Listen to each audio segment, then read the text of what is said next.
Hello and welcome to the Bitcoin.Review podcast, where we explore developments and projects with the people who actually make them happen.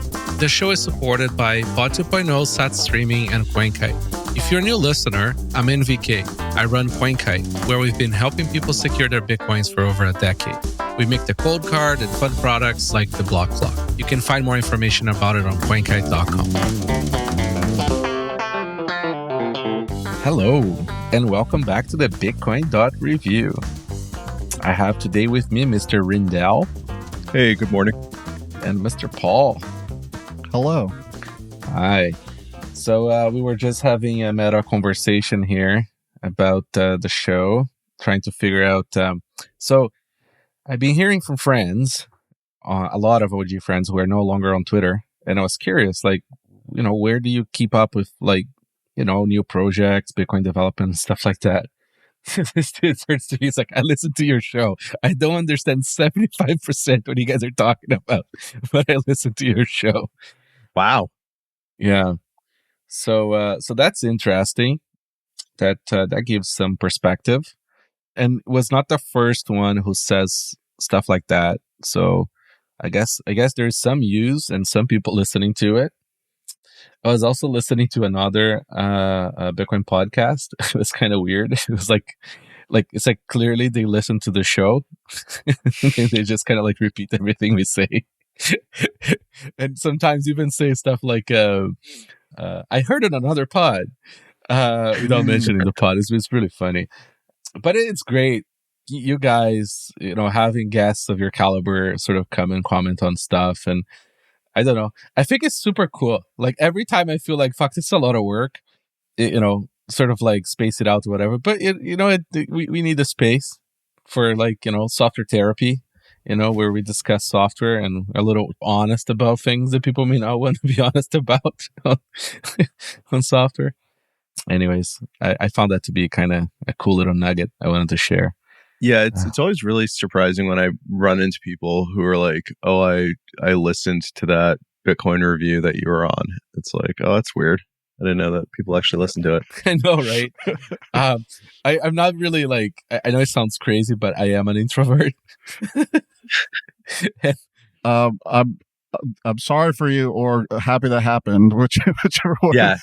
TLDR, or it was too long. But I'm sorry that it happened to you. Yeah, right. So it is a little weird, that. I don't know. It's you want it to be public with this content because you have the need to talk about this content, but at the same time, it's a very awkward thing. Anyways. It's a strange thing to have a podcast, especially when you're not trying to make it into a big podcast. Anyways, with that, some housekeeping. Coinkite launches a dedicated partners page. We focus on education and custody options. Oh yeah, we're reselling partner services like Unchain and Nunchuk and the Bitcoin Mentor because we have a high trust on and integrity on those partners, and people ask us a lot about them. So figure, hey, might as well just bundle with products and find people more savings. We actually slashed the price of the tap signer in half because economies of scale go up. So I don't know how long it's going to last. Yay. But it's $19 now for a tap signer. That's awesome. That is. Who knows? Maybe in the future it gets even cheaper. Yeah, I don't know. I think tap signers are a really cool product. I've done a lot of weird shit with tap signers, and having them be $20 instead of $40 means that you can do a little bit more experimentation with them, right? So for a while, my daily driver Bitcoin wallet was I did Nunchuk, and I had it in a 2 of 3 multi-sig, and one key was a Nunchuk on my phone, one key was a tap signer, and then one key was an NFC cold card. Nice. And so the cold card stayed at home, and the tap signer kind of went in my pocket with my phone. And that way it's if I lose my phone or if my phone gets pwned or whatever, then you still need the tap signer. But if I lose the tap signer, then I have the cold card. It's not a perfect setup, but it was a fun thing to experiment with. I think it's great. Yeah, it's a great little device. Tap signer makes a lot of trade-offs, right? No screen, no deterministic signing, no deterministic key value, because of the Java card SPAC, and it's just it's lots of limitations, right? But like that's how you get to $19, right? Yeah. We sold tens of thousands of that thing. Like it's a lot of them out there. I know you guys are talking about tap signer. This is a Sats card. Somebody made me a custom Sats card. That's cool. Very cool. It's got my favorite chapter of the Bible on the back. That's awesome. That's very cool. It's impossible to read, but it's awesome. Very cool. It's leather. It's made out of leather. Wow. I think that the main limitation of the tap signer is ours. Like we refuse to make an app, like a vendor app. Yeah, like a first party app. Yeah, I think that really holds the product back. But, we, out of principle, we refuse to make clients, like client wallets, same for COLDCARD, because I don't know, man. I don't want to have two legs of the trust. I want users to have like you should not use wallet vendor and the hardware signer. Like they should be two separate entities. Maybe it's just idiotic on my part and people want it anyways. I mean, it's just a different model. Like I think the tap signer or all of the NFC kind of cards are a useful primitive for building up something like more interesting. It's not really like a whole system. So Paul, you've got your custom Sats card.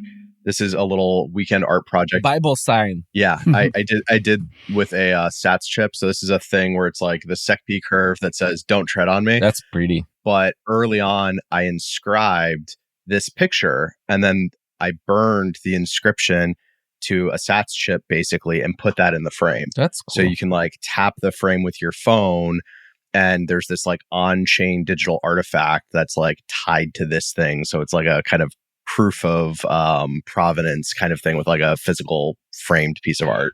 I love it. Did you get the bear chip or did you get the card version? I did the card version, and the bear chip would have been better, but I had a card version. So like that's what I used. It's cool. Yeah. The challenge with NFC is that like it's hard for devs. App devs have a real hard time implementing NFC, especially like on Apple and like to do it well. Yeah. Apple recently announced that they were kind of opening that up a little bit more. I still need to look into that, but kind of. So like the thing that they're opening up is you can already like write an iOS app and then do NFC support. There's like a lot of limitations on it. Like it's really meant for small amounts of data transfer. So if you try to do things like, pushing firmware blobs over NFC, it's like very difficult and very painful. The other thing is that like somewhere in their stack, they do a lot of really aggressive throttling based on like temperature, battery life, cell strength, all these other things. So like you don't have a lot of visibility into the behavior of like the NFC subsystem. Zero. So it's kind of like just hard to lean on. But the thing that they recently opened up is iPhones have this like tap to pay thing where without opening an app, you can just like take your iPhone and tap it on like an NFC payment terminal, and it'll like bring up Apple Pay with your like preferred payment instrument. And they're opening up that API. So what people want to be able to do is like, I meet up with Paul at a conference, he buys me beer. I want to be able to just take my phone and tap it to his phone and pay him with like, whether it's eCash or Lightning or whatever. The thing is that that's not just like a completely open API.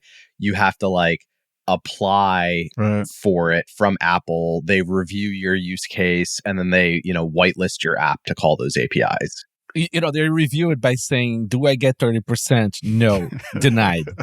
That's probably exactly what it is, right? It is like, are you going to give me a cut of all these, cashew transfers or whatever you're doing? Yeah, but like there is both a nefarious thing, like a little bit of a close down because of the profit part there. But at the same time, it's problematic, right? Like as like a device maker, right? With like, fucking millions of devices out there, you have security issues, you have to prevent people from being idiotic, like there's all like it's very tricky to like run a company that size, because like even with the walled garden as is, there's still like a lot of like malware being deployed on the app store as like evil wallets and shit like that. So like they really want nothing to do with crypto because there is no backseas, right? Yeah. So it's a challenge for the vendor too. I mean, it's. I also think that there's just like no upside for them, right? Like their target user are the people who are just using like Apple Cash and stuff. Like that. That's the business that they want to be in. there's this very, very small number of loud people who say, oh, I want my crypto app to like integrate with Apple Wallet. But that's like such a small portion of their customer base. And it's a portion of their customer base who isn't going to be driving a 30% cut back to Apple, right? So like, I just don't think they care. Yeah. I mean, hopefully, like, man, I just wish they made it a little bit easier for the app devs to do the interaction with the smart cards. Just, they need to. It's been a slog. I mean, we have like libraries in every possible language and all kinds of shit, but like it's hard.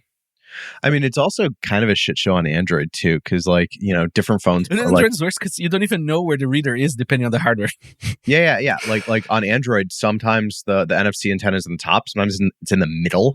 That's really weird. Some of them are like in the middle of the phone, some of them are in the bottom.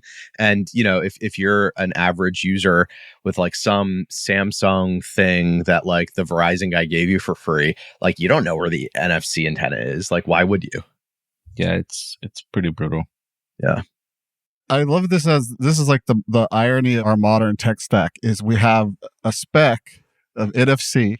It's the same thing at the physics level and even probably at the device level. It's got a lot of similarity. And then operating systems, which are meant to abstract over hardware, actually are what bifurcate the standard. Yeah. And then there is another issue too. So there is an FC5 and an FC4, right? So COLDCARD is an FC4, I think, and SetsCard is an FC5. I can't remember. I might be getting it wrong, the opposite. And they're completely different specs, like completely different everything. So we can't even just build one. It's like, because the Java cards do one thing. And in order for us to have the NFC chip being disableable by software on the COLDCARD, it had to be the older spec, I think, or the opposite. Anyways, so like, I don't know, maybe, and we have the scratch off thing too. So I don't know, maybe in newer versions we just pick the standard that you can't turn it off by software, but you can still like, physically scratch it off. Unclear where to go. These things are difficult to pick. Which trade-off you want to make. It's a shame because like from a UX perspective, NFC is so good, right? So good. If anybody's listening that hasn't used some kind of NFC device for Bitcoin, whether it's, a Sats card or a Bitkey or something, like you should go buy a Sats card and play with it. Like NFC tap from your phone is the best UX for interacting with Bitcoin on mobile, with like separate hardware, like period. So it just sucks that it's such a pain in the ass to build on. Yeah, it's and then there is the fact that like all the fucking laptop makers, especially they all refuse to add NFC to the laptops. Like why? Yeah. Like seriously, why? Who cares? Just put it under like near the keypad or like on the bottom right or bottom left kind of thing and be done with it. Like, people need it. Especially to add cards to the wallet or not only is it not in laptops, but it's also not in like an iPad. No. Right? Which would be like such a killer win if Apple put an NFC reader in an iPad, then like every iPad becomes a payment receiver. So you don't need POS terminal. Oh my gosh. Like, why didn't I even think of that? Yeah. It's absolute insanity. Like it's there must be something we don't know about on like the consortiums of payments and things like, Sure. I bet that one of those things is like, if you want to be PCI certified on your NFC spec, right, for payments, like the iPhone is, you cannot have it on a computer because then hackers are going to figure out how to like clone cards or something. You know what I mean? Like I bet is related to that, even though you can just add a fucking NFC reader with USB. Yeah, I mean, I've got this like stupid little USB like NFC dongle. It's dumb. It costs $60 on Amazon, but it's like, why isn't this just in my laptop? Yeah. Oh man, there's so many fake of those and so many specs of those readers. Yeah. It took us like months to find one that works on every system and works with every spec. And it's brutal. We have to buy it from England. Like, can't find a vendor that has that one in China or somewhere else. Like, it's the weirdest thing. And people ask, why does your reader cost so much? Well, it's like, it's a complicated answer. That makes sense. Like, bugging USB NFC readers would actually be a pretty target-rich supply chain attack because like everybody buying them is going to be using them either for payment cards or for access cards. That's right. For like building access or whatever. You know, there's a long tail of people who use like I have a bunch of little NFC tags that I use for like home automation, but that's like such a minority use case. I think most of them are probably like building access or payments or something. Yeah, and what's interesting about that is like there's a lot of room in the little box. Yeah. Like somebody could just put a cloner that has a like LTE modem in there or GPRS, right? So they could like use cell phone from the box to just clone everything that like a building just bought one of those, you know what I mean? And it's just like clone, man, just send it out. Or just say like you have to use this driver and the driver's malicious or something. That's right. Install.exe. Yeah. Speaking of malicious drivers, I don't know if like I know that I'm jumping the gun a little bit. Like we haven't gotten to the vulnerability disclosures. Oh, we're gonna get there. But I just got an email yesterday. It was a very good like classic scam, right? So like the old scam is you buy a bunch of ledgers on Amazon and you open them all up and you fill out the seed card and then you seal them back up and you send them back to Amazon. And then when people buy them, they say, oh, this is the seed phrase I'm supposed to use, and they fill it out. So yesterday I got an email from somebody saying that they were Swan and that there was like impending regulatory action against Swan. Wow. So they wanted me to download Coinbase wallet and here's the recovery phrase that you should use to set up your Coinbase wallet. Amazing. And then make sure that the destination address matches this address and move all your money to this address. Wow. And, you know, the company put out a statement saying like this wasn't us, but it's like, man, I bet that scam still works really well. So it just came to our attention, a few users being scammed by, so there is this scam now where I'm trying to remember, but like essentially like there is the hacked trust wallet bullshit, right? On the App Store. Yeah. And then the guys tell the users that, you know, their hardware wallet is not like up to date or something, that they have to connect to this thing and they have to put in a virtual disk mode, which I don't understand why. Oh my God. Because it doesn't do anything, right? Okay. I think it's just to confuse the user. And then they go and they say like, you have to type in your seed on this app. Okay. Or whatever, right? And then people do it and the money's gone. And it's unclear, right? Because like it's always hard to tell what is real, like scammed people versus people trying to scam us, right? And versus people who don't even know they are acting as the useful idiot for the scammers to try to scam us. Like it's such a rabbit hole of like how many layers in the scam and who's the scammer. Well, and like something that I used to see all the time when I used to do incident response is that a lot of times the people who are reporting something, like, you know, they're emotional, they're freaked out, and like they get details wrong, they misremember things, they leave out important steps, they add steps that maybe they didn't do, but they think that they should have done, so they say it like as if they did it. Well, they go on Telegram and then people start asking them and then they incorporate whatever the people say into their responses when they do reach out to. It's like, don't use Telegram is the answer to every Bitcoiner who's not advanced. It's never. Just delete the app. Actually, just don't use Telegram, period. Sorry, delete Telegram, yes. Yeah. If you don't know who the sucker in the Telegram room is, it's probably you. It's probably you. Yeah. That's right. And then like, you know, like why would anyone from a company ask you for your seed over DMs, right? Like it's just, it's brutal, right? Like, and I think part of that is like this whole Bitcoin needs to be easy for everybody. It really fucks people because like the easier it is, the less people think about it, the less they learn, and the more they're willing to give the seed away. It's pretty brutal. Why don't we jump to vulnerability since we're here? All right. So the RAMBO Attack exploiting air gap systems.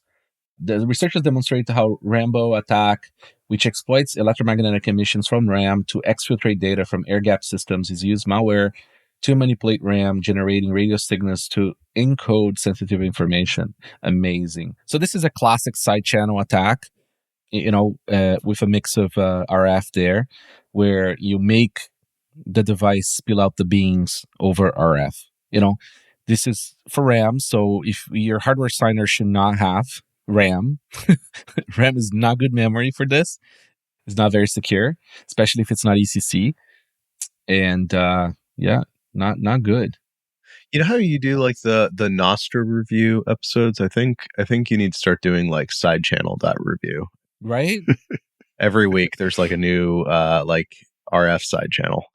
I think what's happening is like somebody in some universities probably bought some new gear. Yeah. And they're all experimenting with it because there's a lot of them coming out recently. Yeah. Looking at this picture, I'm surprised by this range. This looks like, I don't know, 10, 15 feet almost. It's pretty wild. It's pretty wild. Like what really drives me insane with the conversations around Bitcoin security is that like the people who have very poor security projects in this space, they always minimize these attacks as if it's like some crazy shit. I mean, it is kind of crazy, but in a cool way, right? But people minimize this stuff, but this stuff happens in the wild, right? Like, I mean, there's a lot of bad people out there trying to get people's IDs, money, signing keys for company shit, banking information, all kinds of stuff. And, it's always like just like an order of magnitude of project success away from being attempted, right? It's just that like, while your project is small, it's often to your benefit in terms that like bad guys are not incentivized to go and try to attack you, right?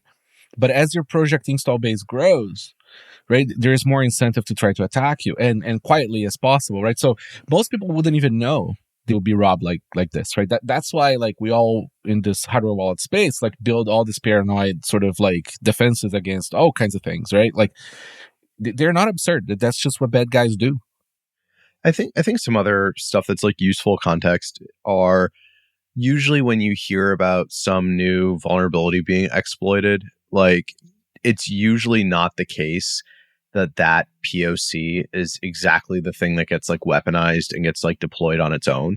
Like most real world high value attacks use a combination of techniques, usually from like different exploits targeting like different factors of a system. So it's like whenever you hear about some new like side channel thing or remote code execution or like whatever, it's useful to think about it as a component in a toolkit, and like a bunch of tools are going to be combined to attack whoever you're trying to attack. And then the other part of it, right, is something being disclosed as research means that this is like the start of it. And if it's a useful tool, then organized crime, 3-letter agencies, and cyber weapon development labs are going to be like developing that stuff. Well, then there is the black boxing people, right? Like, yeah, the researchers that are like, so the people reading the research go like, oh, this is really cool. And and then what they do is they go and they build little black boxes for the robbers, the organized crime, and the petty theft people who don't know they don't even have any idea how to do this shit, right? So what they do is they go on the black market, right? And they sell little boxes that do the attacks. Yeah. With a single button, right? Like it's a single button attack. Remind me of the Cult of the Dead Cow Black Orifice, right? Like they made everybody into a super hacker if they made the other person install the demon, right? Well, or like Pegasus, like the way that gets deployed is you go and you buy, and it's literally a black box. It's a suitcase thing. They like to make it black too. It's and like it's got a handle, it's got clips, it's like a Pelican case looking thing, and you open it up. And there's a box with like a screen and some buttons and a bunch of phone connectors for like every model phone that's been made in the last 15 years. And you take a phone and you plug it in and you push a button, and 60 seconds later, the phone is owned like completely. And, what happens is they are a vendor. And so as new exploits come out for phones, they productize them and then they deploy them as like software updates for this black box. Oh, and they have all the 0 days that they don't tell anyone about it because there is also a version of that where it's like, oh, we can't break it yet. Just do a memory dump of the device, upload it to our servers, and we'll break it for you and send you back the data. This is like very common. It's like the whole like we're just going to store everything later and then decrypt it later. I had this really eye-opening experience in 2008 or 9. I was doing some work on like malware development kits coming out of the Russian mob, and there was this tool that you could download. It was like a commercial tool on the black market. It was like a wizard, like an install wizard for building a worm. So you say like, it was like, what do you want it to do? And you'd say like, I want it to look for credit card numbers and capture webcam footage and like install a backdoor. And you like check off the boxes that you want and you hit next, and it like builds the executable for you. But the thing that blew my mind was there was a help button And when you click the help button, it would connect you to a call center where like a very well-trained English-speaking person would give you tech support for like the malware that you're building. And like they would like help you with it and like answer your questions and like guide you through it. And this was like 2008. So there's this whole pipeline of like, you know, vulnerabilities get discovered and maybe disclosed, maybe not. Sometimes they just get sold and never disclosed. And then that ends up going through a funnel where it eventually gets productized into like turnkey push button weaponry that is, you know, up for auction to anybody who will pay enough. And usually it's like 3-letter agencies and like the Russian business network and like other people. No, it's like police IT departments, you know, like it's like, it's like, you know, you have a dude there that like does like, you know, like forensics and stuff, you know, like they don't really like, they're not researchers, right? So like they receive these tools and it's like press this button and then like information comes out, right? Yep. There's a lot of that. You know, there is a reason why like companies that build secure things are ultra paranoid, build this incredibly complicated sort of like extra insane paranoid tools on top of it and deploy in such a way, right, into the market. It's not theater. It's just like the attacks happen. It's just that just because it hasn't happened yet to you, it doesn't mean when it's not happening or it's, you know, or it's not going to happen soon. Like it's very tricky, man. Like it's a very hostile environment for secrets, right? Yeah, and I mean, and just in case like people aren't wearing thick enough layers of tinfoil by now, like the other term that I think not enough people on like Bitcoin Twitter are familiar with is parallel construction. Yes. So if you've got like the really good exploit, like the really good one, Heartbleed, and you don't want to tip your hand that, yeah, you've got Heartbleed 4, and because 3 is already in the wild, you've got Heartbleed 4, and you don't want to tip your hand that you have it. What you do is you use that really good exploit to get the information that you want. And then you send somebody to like go and rifle through the trash or whatever to build up a parallel construction of how you got that information so that you don't disclose that you have the really good exploit. I got a great example of that. That is, it's just fictional. Okay. So, you know, a long time ago, there was a guy who had a black market on the internet, right? And then they found the guy. Right. And they figured out who he was, but they didn't want to release any information on how they got the guy. Yep. Right. Because you would show a lot of the OpenSSL issues and all that stuff. Yep. So then what they did is they broke into a library while he had his laptop open. And that's how they got the keys to find his stuff. Like, I really think it's a story that probably happened. And, you know, there's a lot of stories like that. It's like through some ninja action, they get the guy. It was not through like a wonderful remote access to phones, for example, or whatever, right? Yeah, so stay smart. So, for example, here's another great one. YubiKeys, vulnerable to sophisticated cloning attacks via side channel exploits. I'm sure it was not known for many years that there was a way of cloning a YubiKey. But, you know, this was very interesting that they found this. This one is due to the math issue there. Like there is, it's an unsolved math problem there. But still, very interesting. This is the same chip that Trezor uses. This Infineon chip is used by a few devices. It's a very complex attack, very hard to pull off, very expensive. But again, this is a perfect attack to be made into a black box. Yeah. You know, it's like you stick the device there, you turn it on, boom. You know, you got the stuff out. And, you know, again, everything is pwnable, given enough resources and enough time. Like, how do you increase the time? How do you increase the cost? And how you make it so that the samples break in the process of trying to exfil is how we remain ahead, right? Only the paranoid will survive. This was a nasty one. Very nasty.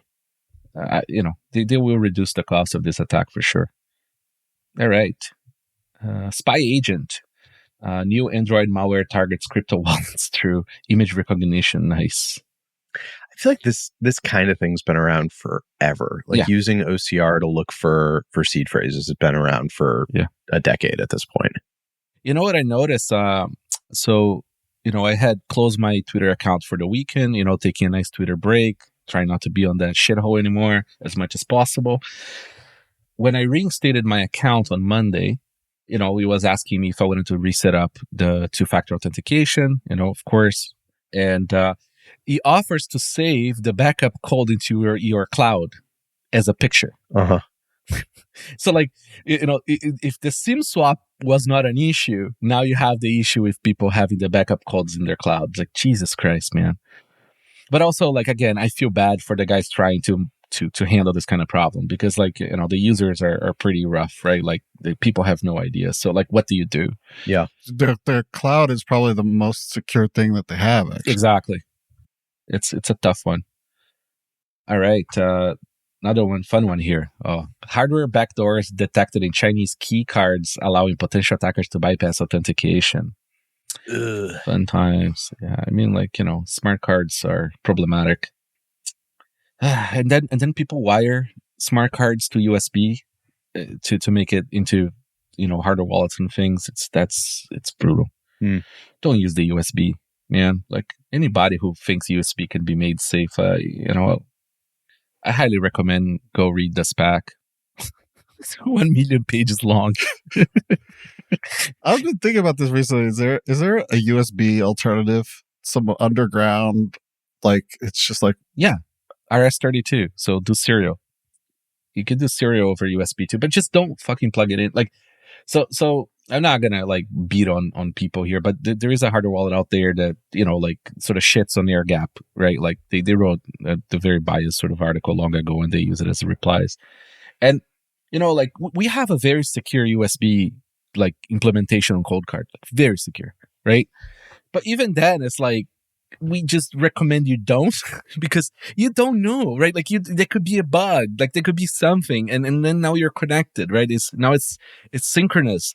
It's very unsettling. Like, just don't. It's a terrible idea to connect things to the USB. I mean, beyond just like the, unforeseen bugs thing, like one of the biggest causes of catastrophic security incidents is normalization of deviance over time. Mm-hmm. So like you start off with some very rigorous procedure or some like very rigorous way that you access your Bitcoin, that you log into prod, like whatever the thing is that's like security sensitive. And then something happens and you like make an exception or you like weaken part of that process. And then that just like is now part of your process. And then like the next time you make it a little bit weaker. And over time, you degrade your practices, and you never like set out to have this really insecure way of doing whatever the behavior is. But like over time, it just gets weaker and weaker and weaker. And then one day you wake up and you're like, keeping all your keys on your like normal laptop that you use to like browse the internet and do stuff. And like you didn't set out to do that. It's just this like, almost like broken Windows thing that's like happened to your security posture over time. It's called like it's called normalization of deviance. And I think that sometimes the value of things like dedicated devices, air gaps, is almost more there for like the ritual of like reminding yourself like, okay, this thing that I'm doing, I need to pay attention to, I need to not be distracted, I need to not do this like out at a coffee shop somewhere. Like I'm in my mode now, and it like reinforces those practices for yourself. Yeah, I mean, the normalization of having hardware wallets being cute and portable, it scares me. Like, I don't like that. It should be something that lives in a safe, right? It's pretty brutal. Another thing that happens too is, and I've been previewed to a story of somebody like I know who, very shadowy supercoder type guy, right? Like very, very smart, had this truly secure laptop system that, the guy really sort of made it very intense. And, so like, it was fine, right? Like, that was his Bitcoin setup, right? Like this air gap laptop kind of thing. And then like, one night, fighting the girlfriend and stuff, install, like accidentally put, then there was a price went down, had to transfer some money, whatever. I'm not going to get the details, but put in the wrong USB key inside the laptop, right? Thankfully, he was clever enough, but like then he noticed that things were a little bit like off, but there was an exploit in the USB device that he was plugging it in. So that was a fun one. And, clearly the person, must be notable because it was targeted, but fascinating. There's a lot of that. And then, we go to the next vulnerability here. sedexp, stealthy Linux malware exploiting UDEV rules. Amazing. UDEV rules is part of the USB stack. And, this yet another attack on Linux, right? So if you're using a Raspberry Pi with Linux, Linux exploit here to your UDEV rules. That's how you do the USB rules. And active since 2022, it provides attackers with a reverse shell capability while remaining undetected in online sandboxes. It manipulates memory to conceal its presence, leveraging UDEV rules to execute actions upon device events. Amazing. That's tough too, because I feel like one of the UDEV rules are one of those things where the configuration is not something that most desktop Linux users are going to be super familiar with the language of the configuration. And it comes open. Yeah. And so it's you could probably just write a guide that says, copy paste this into your UDEV rules to make COLDCARD work or whatever, whatever the device is. And people would probably just do it. It's pretty brutal. I just learned the other day that dev in Linux is short for device. Yeah, no, it's I can't comprehend how people put up with the Linux USB and the UDEV rule stuff. It really is it's one of those things ripe for some person to take upon themselves to make something completely new. It's pretty brutal. I feel like you have to fuck with your UDEV rules when you're doing Android development. So yep, you have to do that for any kind of development. A great attack would be to make a nice handy tool for Android devs. Mm-hmm. So yeah, man, don't use the USB. That's always the lesson. Don't plug anything. Keep things air gap, and make sure the things have side channel defenses for radios because the signal wants to get out. All right, let's go to the list here. Bitcoin. Software releases and project updates. Bitcoin Core version 28.0 RC1. So this is a release candidate one. I kind of stopped paying attention to a lot of Bitcoin Core releases. Now it's been a little while. It's maybe Bitcoin's complete. It's done. It's done. We did it. We did it. We did it. Mission accomplished. Somebody needs to make a Bitcoin AI with George Bush on the carrier doing mission accomplished for Bitcoin. Perfect. All right, so testnet 4, BIP94 support, P2P network changes. I'm not going to get into the details. If there is anything you guys want to bring up here. Yeah, there's some kind of cool stuff around mempool policy. So a couple of developers have been working on there's this long running project to change the way that packages of unconfirmed transactions get propagated around the network. There's a kind of big overarching thing called cluster mempool. And the idea is, right now, say that you send a Bitcoin transaction and then you spend the child of it and then you spend the child of it. You have these 3 unconfirmed packages that can be, or 3 unconfirmed transactions that you can kind of treat as a package. And what gets really tricky is, if you're a miner constructing a block template, you want to be able to maximize fee revenue. And so, there's all these really complicated rules about where that package gets ordered in the queue of pending transactions based on the total fee rate for the whole package and based on the fee rates for the child transactions. And if you start RBFing or CPFPing different parts of that package, how it affects the entire package and whether you evict the whole thing or if you evict part of it or which parts of it you can evict and still end up with a consensus valid block gets really complicated when you have branching packages and when you have this whole graph. And so that's just hard if everybody's playing fair. But then also if you have layer 2 protocols like Lightning that depend on sort of known transaction IDs with pre-signed transactions, then it gets really hard to be able to do fee bumping without causing fee pinning attacks and other issues. So there's been a bunch of work over the last couple of releases to try to change the way that mempool policy treats these packages of unconfirmed transactions. And that work is starting to really show up. So in this release candidate, there's what's called a pay to anchor output. So this is part of some work that I think we've talked about before called ephemeral anchors, where the idea is like right now in a Lightning channel, you have to have these anchor outputs, which are like little bits of your channel balance that you hold back, that if you close your channel, you can spend that little bit of the channel output in order to CPFP your channel close transaction. With a ephemeral anchor, what you could do is add a 0 sat output that anyone can spend, and then anyone can CPFP that output. So it makes it like much more capital efficient, and it makes it easier to compose things together. If you want to have like a mini script template for a ephemeral anchor and then like stack these things together, it makes it a lot easier. So we've got kind of pay to anchor outputs, and then there's also some changes. It's called a truck package, TRUC. And it's like, if you have one parent, one child, version 3 transactions, then you can now spend like a 0 fee parent as long as the child is paying for it. And that whole thing will be kind of carried through the mempool as a package. Cool. So we're starting to get like smarter package handling in the mempool, which is really exciting. I got drawn to this one here. Very Greg brain. Yeah.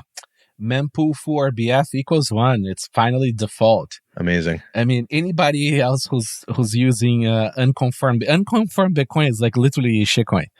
It's like fully ruggable transaction.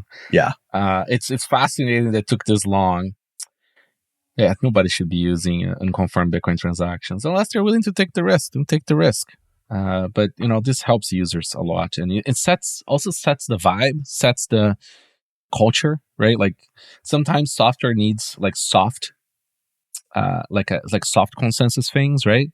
That just help set the tone of what the expected behavior is. Not enforced behavior, but like expected behavior. It's a good thing. Yeah. Let's see here. Anything else? Pretty good. It's an interesting, good little release there. Uncontroversial. All right, COLDCARD release probably coming Thursday, but since we're not going to be recording for a while, I figure I'd bring it up. There's some cool stuff on it. SeedXOR. Now you can import seed QRs to do the SeedXOR if you want, but more importantly, for the true paranoid out there who have their parts in different countries or whatever of their SeedXOR, you can now like go to different location with half. So like you never have to have the keys in physically together, the two parts of the XOR in the same location. You can import the part A, and then you can go travel and import part B. We really like to bang on this point that like there should never be unencrypted signing material near you, because that invites violence. So when you have like half of the seed XOR loaded into the device, like where is that in the device? Well, I mean, it sits in our little like storage, right, where we put everything. Yeah. And then once it goes pin out, like it's encrypted right on rest. So it's pretty good that way. And then is the idea that after you sign with it, you wipe the component pieces? Yep, you can wipe the pieces. You can do whatever you want. Maybe you lock it down. Cool. So like it stays in the device. I mean, it's multi options. Like however your paranoid setup works, you just find your way through it and use it however you like. Seeds can be scanned from seed QR instead of typing by hand on the seed QR. Sorry, on the seed XOR. That's great. Seed QR makes a lot more sense for seed XOR than it does for seeds. I don't like seed QR for seeds. Yes. Don't use seed QR for single sig seeds. That's like big bad. Yeah, it makes sense for XOR. Any camera around your house could see it and money gone. Yeah. I think seed QR for multi-sig is fine as long as the parts are not in the same place, or for the seed XOR is fine. But yeah, and no compressed seed QR either. That's dying out. That's a good thing. All right, so multi-sig, this has been coming now. Now we have unsorted multi-sig, so opt-in multi. We still don't think people should use it unless they're hacksaws or doing or joining a multi-sig quorum, say with Big Go or whatever, because it's not BIP 67 standard, right? And so for people that don't know, people used to really fuck up their multisigs back in the day with unsorted multisig. It was very dangerous. There was no miniscript. There was no output descriptors. Was nothing, right? So it was very dangerous. So then, we created the sorted multisig, which is BIP67. So you know exactly how to construct the script. And people stopped losing money. Yeah.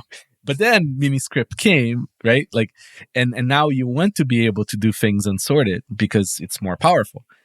And there is also the big O problem, which is big O also predates BIP67.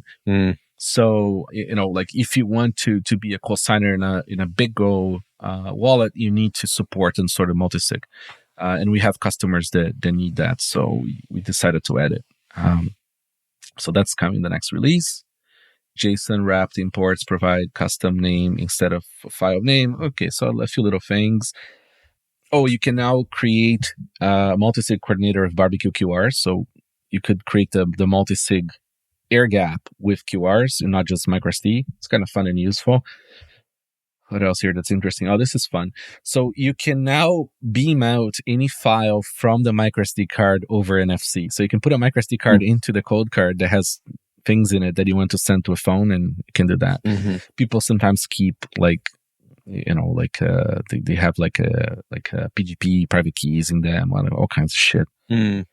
So we made that available, and you can also beam out over barbecue QR as well. So you can we can make you a QR of the contents of the NFC file, and you just press the button. There's the NFC button, the QR button, and it does the thing. Optimization. So now this is really what I'm excited about. It's a big deal. libsec P 256K1 version 0.5.0. They have a huge multiplication improvement. So the algo is much better now. And, we can now sign transactions, and we did some more tweaking in there. And I think it's like with 30% faster signing transactions. For the average person, it's not a big deal. But for example, somebody who I know that has to sweep like donation wallets of like a very large pool of transactions. Yeah. I think it was about 500 inputs. They were able to do it on COLDCARD. It took a few minutes to check the addresses, the change addresses. But then to sign, I think only took 30 seconds. So this greatly improved that. I know you can't do that on many other hardware wallets. It's kind of cool. They just give up. I'm very proud of this one. It's a fun one. A lot of miners that don't do it right. They do all their little inputs to a COLDCARD. So anyways, trying to make it happen. And Lop, I know you're probably listening to this. So I want to see an update on your benchmarking of hardware wallets. I'm very curious. We've tested a lot internally. So yeah. And then on security side, improved side channel protection, libsec P 256K1 context randomization now happens before each signing session and more. So that's nothing like an upgraded crypto library that is well tested and well reviewed. That's very, very satisfying. All right. Utreexod version 0.4.0. Wire main indexers remove unconfirmed marker. Indexers only include position that were found. Remove heap allocations when flushing the nodes. Or cached leaves. Just for my sake, I didn't know what this was. Utreexod is a Bitcoin full node with Utreexod accumulators. There you go. We have it here on the notes. Thanks, Johnny. BlueWallet version 7.0.3. Add camera flip image. Add hide balance and delete wallet from managed screens. When barbecue QR and when NFC, guys, come on. The people want it. The people are asking. Nunchuk Android version 1.9.50. New improved coin collection settings. Maybe coin selection settings. Refactored sign-in flow. Cool. Bitkey App version 2024 68.0. Bitcoin price. You can view the current price and historical performance in the app. Firmware updates. Updates now include a link to view firmware release notes. Cool. Bullbitcoin-mobile version 0.3.0. Chain swaps. Move funds between instant and secure wallets send, receive across Bitcoin Liquid network. Very cool. Bullbitcoin mobile app is actually quite decent, and I don't think it gets enough attention. I haven't used it yet. I've been, I see updates that Francis posts about it. It looks like they're doing a similar thing to what Aqua's doing, where they give you a liquid wallet and a L1 Bitcoin wallet, and then they make it easy to swap between the two of them. And they try to get you to use the liquid wallet for smaller amounts, payments, that kind of thing. That seems to be the direction that they're going in. Yeah, I mean, it's useful to users, right? Mm-hmm. We did a roast. It's probably the least at the Bitcoin Design Club in Austin. It's probably the least aesthetically pleasing Bitcoin wallet software wise of all time. But I think some people are working on that. It was kind of fun. It was here's all these design things we've been talking about all the time. Here's everything not to do. But I don't know, it almost in a charming way. There's so much great opportunity to improve this. One time I was trying to convince Francis to rebrand his company, right, to a super cute, cuddly, very sort of normie friendly brand. He'd probably quadruple his users the next day. Because what those guys are doing is fucking insane. It's amazing. I've used their service, especially outside of Canada. It's crazy stuff. Especially when you pair it with a Bitcoin Jungle and things like that. It is remarkable what they managed to do with the fiat side of things. Yeah, maybe they can remember the idea about was it the Basil? Yeah, the Basil brand from Mutiny was going to be the normie brand. Yeah, I have a Figma somewhere. I'll just maybe yeah. Send it to. Why don't you guys rename your company into Basil? If nobody's redesigning Bull Bitcoin right now, I will gladly take a weekend, at least just try to help a little bit. Yeah. SwissBitcoinPay version 2.1.2 and better support for the underpaid on-chain payments. BoltzExchange client version 2.1.5 fixes. Great. By the way, 10.10.1 is closing down. We used to have some of their updates here. I kind of just wanted to comment. I mean, I always proud of anybody who's willing to put their head out there for starting a company. It's a very hard thing. It's almost certainty it won't work. So the fact that you're out there trying is a huge fucking deal. So props to you guys for trying. I think a lot of Bitcoiners don't understand that the market doesn't seem to want anything else. There's all this cool nerdy shit we can try to do with Bitcoin, right? But the market seems to be uninterested in things that are not HODL and maybe a little bit of payments for us sort of revolutionaries, right? But it's kind of okay. You can't see engineers have this tendency of not understanding that just because they invented something awesome, it doesn't it's very likely actually the market's gonna not want it. And reading the market is 99% of trying to build a thing that people are gonna buy and use. I mean, or just solving the wrong problem, right? Mm-hmm. Bitcoin payments is super hard in developed countries. I mean, a lot of Bitcoin P2P usage is super hard in developed countries. We were just talking about the Apple thing, right? Sending somebody Apple Cash from an iPhone is actually a very good user experience. And so explaining to a normie why they need to do something that's more complicated than that is just a steep curve. And you're going to have people who are ideologically motivated to move to Bitcoin, and a lot of those people then aren't going to want to spend their Bitcoin, right? They're going to want to spend the fiat. So it's hard.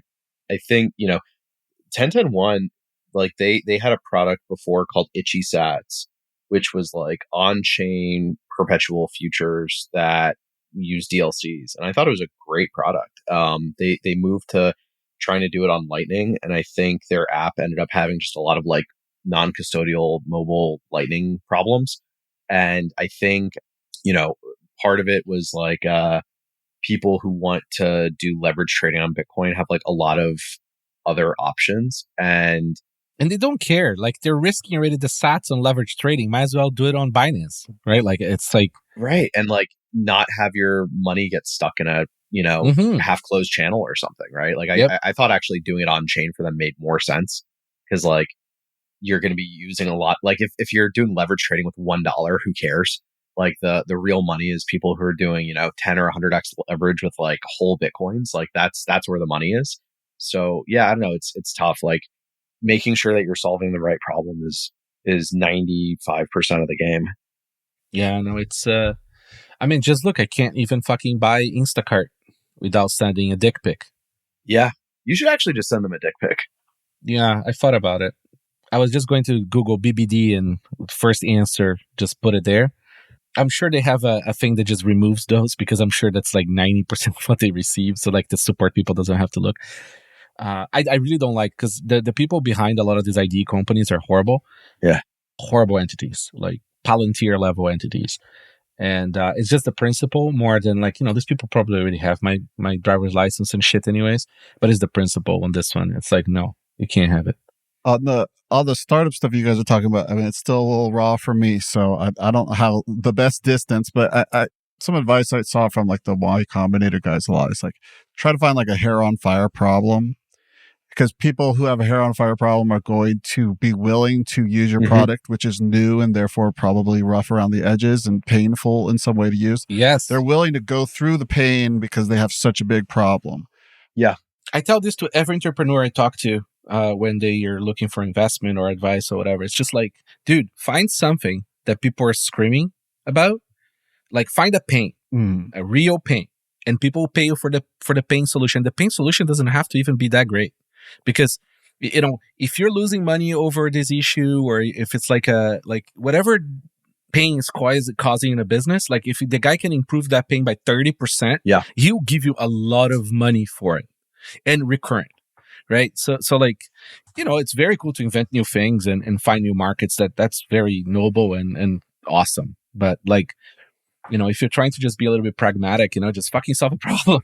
It's tempting to feel like the UX of self-custody is this hair on fire problem. I feel like that was kind of what we were tempted by. It's like, it's hard to do Bitcoin right. Don't follow for the fucking ephemeral grandmother. Like, the ephemeral grandmother is FUD. Yeah, no. So like Paul, exactly what you're saying. So my quintessential version of this, right, is like there was this really good Jeff Bezos interview from like 1996 or something, when he first started Amazon.com, and somebody said like, why did you do an internet bookstore? And he said that using the internet sucks. Like, this was like circa like 95, 96, right? He's like, you got to sit in your basement, in your computer. Like, you got to dial up. If somebody picks up the phone, you get disconnected. It's slow. It's hard to use. You can't make payments.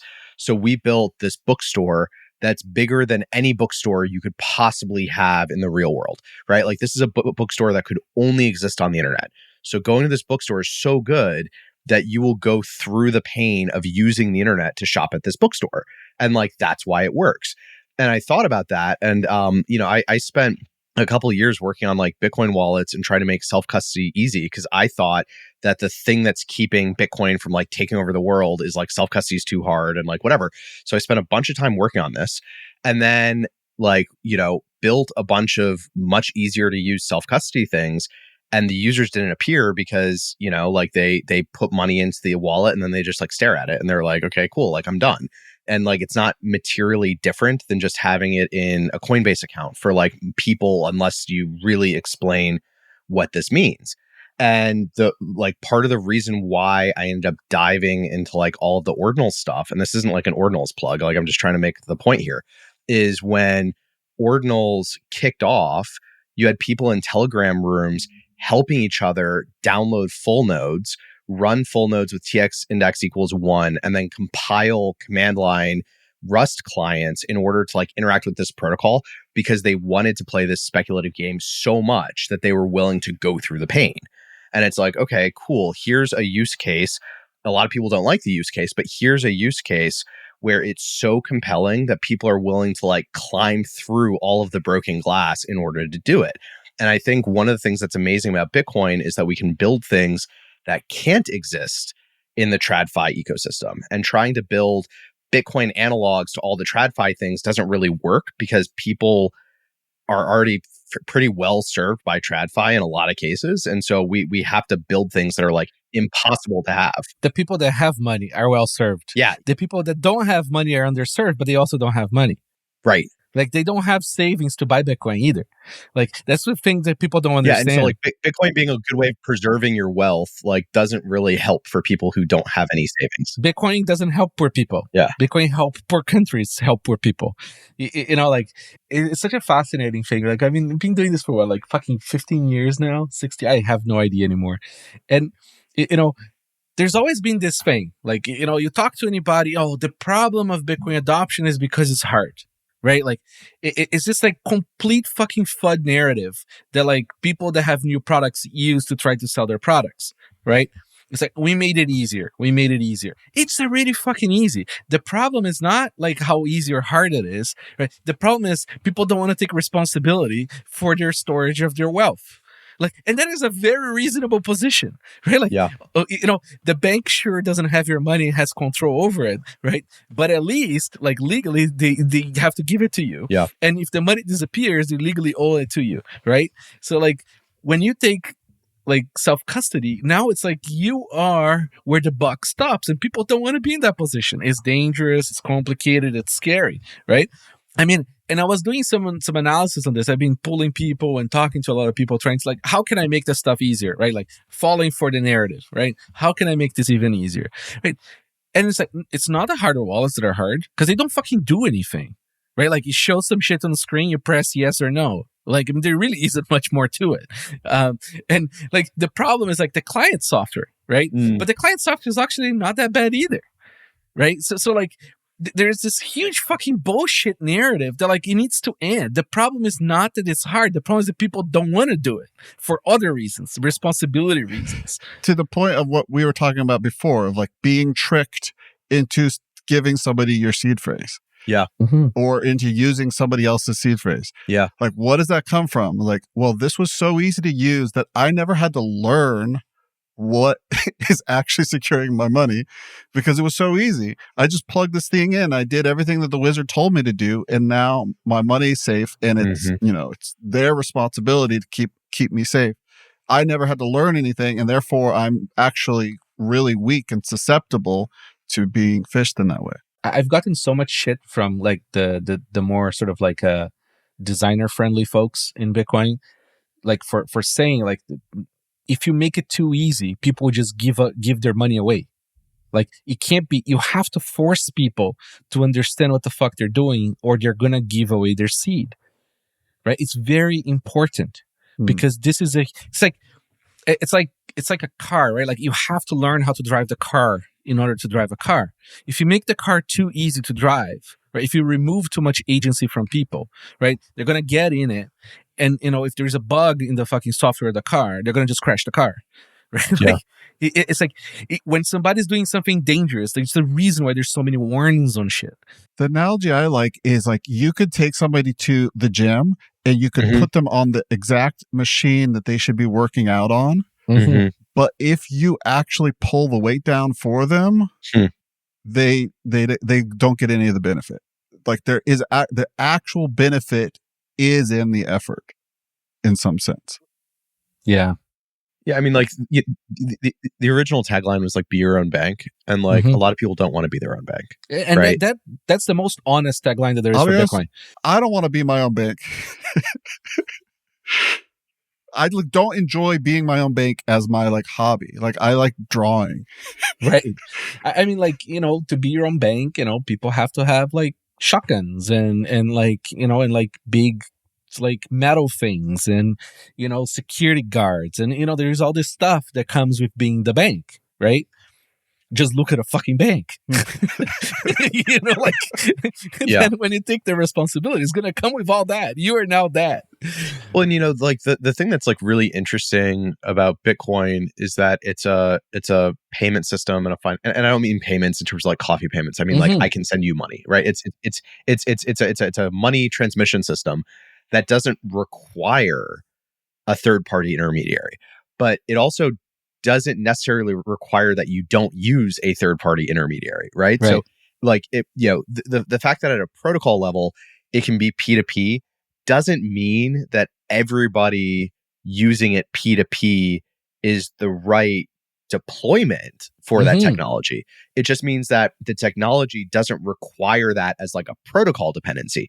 You can build, shared custody systems, assisted custody systems, fully custodial systems, blind ID catch systems. Like there's going to be different shapes of people using this in different applications. And that's like, okay. It's nice that at the bottom of it, you can hold your own keys and like people should do that if they're comfortable doing it. But a lot of people like aren't and probably shouldn't. Oh, absolutely. It's, I hate this meme of Bitcoin is for everyone. And that is absolute like lie. Like Bitcoin is available to anyone. Yeah. Right. Like Bitcoin is like really unusable by low income poor people, like completely unusable. They don't have enough money to have the right amount of UTXOs to transfer them. And it's going to get much worse, like orders of magnitude worse. So like, Bitcoin is not like on-chain Bitcoin is not for grandma. Like, like why? Like why grandma using it on-chain Bitcoin? Like makes no sense, right? Like grandma should be enjoying herself, buying some shit on a credit card. And if she gets scammed, she calls the credit card company and reverses it, right? Yeah. She should be worried about enjoying the last few years, not trying to set up hardware wallets, right? Don't make grandma spend her last remaining years on this earth dealing with key management. That's right. Sure, some grandmas like to go to the shooting range. Maybe that grandma, it's like a great candidate. Like give her a cold card, teach her how to use it, get a huge fucking kick out of it. It's going to be awesome, right? But like, there's different grandmas out there, right? And the majority of the grandmas should enjoy life and not try to set up self-custody, right? They should, hold grandma's bags. Give grandma a cosign sats card, like tap signer, right? Like on Nunchuk. Be grandma's bank. Set up that time delayed multi-sig with grandma so that after 6 months of her not touching it, you can like help her move her money. As Paul Saladino said, I give you permission not to eat broccoli. It's like, I give you permission for you to de-risk grandma's life and have her have a great time and not have to be her own bank. I give you permission. Sometimes people need to hear that. It's Trust okay. is a scaling solution. Yes. Anyways, that's a good little chat there about this stuff. Project Spotlight. Bitcoin good first issues. Explore vetted FOSS projects and find your way to Bitcoin open source. This is pretty cool. It's got like a whole roadmap of learning and stuff. A lot of people come up to me and ask me how can I get involved? What should I do? I haven't fully reviewed this, but like it's a way, which is nice. Normally, I just send them the Programming Bitcoin book. If they're dev, like here, just do this book because there's a bunch of like exercises there. Just do this book, serialize the transaction, and then decide if you still want to go on this path. Yeah, and I would say, well, I tried that and I realized, oh, I'm not this kind of dev. I'm like probably a layer or two up the stack. Good first issues is a bit of a misnomer. I recommend like taking an open source library and trying to use it for whatever it's intended to do, and then coming back to it with your own issues or the desire or knowledge to fix issues that exist. Don't just like start with a good first issue. There's this very cool kids educational program in El Salvador. The name is escaping my mind right now. It's Node something. And what they're doing is they get the kids to build the COLDCARD simulator on the computer. So the kids have to set up the environment, put it like stand up the simulator on the computer, and then they do the hardware wallet dice and they do everything there. Is this My First Bitcoin or Me Premier Bitcoin? I think they're related. And the dude is very active on Twitter. It's a very cool little project. Don't know if they take donations, but if they do, maybe send them some sats. Seems like they're doing the hard work. StashPay, a Bitcoin wallet for freelancers, digital nomads. Okay. Could be interesting. LiveWallet, an application to help estimate the effect of Bitcoin transaction fees on individual UTXOs and transactions containing multiple UTXOs. Cool. DLC Dev Kit, DDK, application tooling for DLC contracts. Sweet. All right. Orqestra, let business automatically convert portions of their sales into Bitcoin. Terrible name, guys. Please. Orqestra is an attack type that the deep state uses. It's literally Operation Orqestra.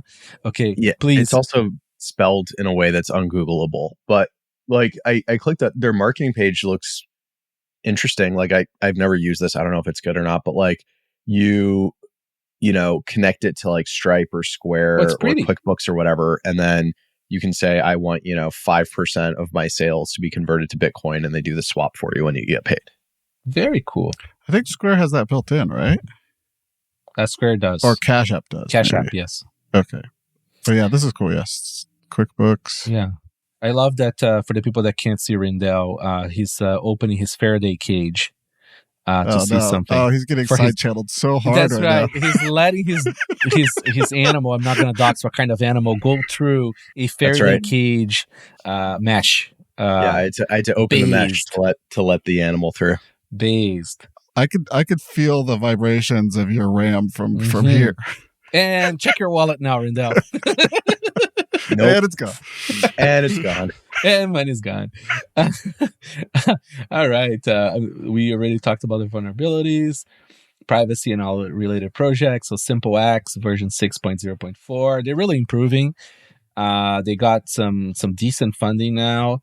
And I am waiting. Evgeny, if you're listening, I am waiting for multi-device sync. Otherwise, I can't be productive. I can't use. It's already hard enough to use yet one more app. Oh, so if you have it on like your phone and your laptop, you have divergent chat histories. Remember, like this is a real deal software, right? Like it's not bullshit. Like so, they have proper encryption, proper privacy, right? And you can degrade gracefully any of those with like options and stuff. It's very hardcore, but like I need sync, man. Sorry. All right, NomadNet version 0.5.1. Nice. I missed this release, so it's good that's here. Off-grid resilient mesh communication with strong encryption, forward secrecy, and extreme privacy. They added support for reticulum key ratchets. Nice. And add support for LXMF stamps and tickets. This is the protocol you use when the shit hits the fan. Like, I am hosting the Bitcoin white paper on it. So if you find it on the network, it's and you can't find where it comes from. Like it's amazing. I'm hosting the pod list of shows as well there. Like I have a few nodes running there. It's really cool. Highly recommend people checking it out. It's next level stuff. All right, so Sideband. Sideband is it's an extensible LXMF messaging client, situational awareness tracker, and remote control monitoring system. Neat, because there was a mesh chat was one of the clients for this stuff. So this is another client. These guys are pumping stuff out, and these things are all designed for you to use it with radios or the internet or both, or like bridge things. So very resilient, very resilient. Mullvad VPN adds support for DAITA on macOS and Linux, a defense against AI-guided traffic analysis. Cool. I love that Mullvad refuses to make it like easy and have accounts. I love that. Like, fuck that. Like, no accounts. It's like, here's your fucking hash, buddy. This is your fucking access. And as a side effect, it's the easiest onboarding process ever. You just click like, get new account number, and then you pay for it, and then you're done. And then if you lose it, you just make a new one. And it's and it should be disposable. You should forget them. Just create a new one. Yeah. I love that. Very rare that you get a service that size still doing that kind of awesomeness. Yeah, I think it's because of all the AI experiments nowadays. I'm like signing up for more things than I ever have, and I'm really reaching this point where like I don't know if I want to log in anymore. Like I think I'm just done. I'm logging out, guys. How do I be done logging in? Like when do I win at the game of logging into things? For the longest time, we had you get your hash ID on Coinkite for your invoice, and that was it. There was no But then the problem is, like you have to keep those secret. There's PII there, right? Until it ships out and we erase it. So we made it sort of like email login. We send you a link and that's it. There's no password and shit. I hate that stuff. But like one thing I like is like password and username without email. Love that. Great combo. And I don't even understand why people use password. Just do like username and TTOP. Yeah. Like 2-factor authenticate. That's it. Like you don't need a password for anything really. Anyways, it's that battle is lost. Now we have the fucking, where's it, like that consortium of like for passkeys. Passkeys, Jesus Christ. Ultra complex protocol, fully ruggable. It's a disaster. It also makes it really hard to migrate platforms. So like if you want to move from like an iPhone to an Android phone, like you lose all of your accounts. Yeah, don't get into that shit. And worse, like, like people essentially use Google OAuth, right? Like Google Sign In, which got hacked big time and is a disaster. Or they use this fucking sign key thing, which is a disaster. While everybody could just be using like OAuth with a password saved on the fucking like password manager or nothing really.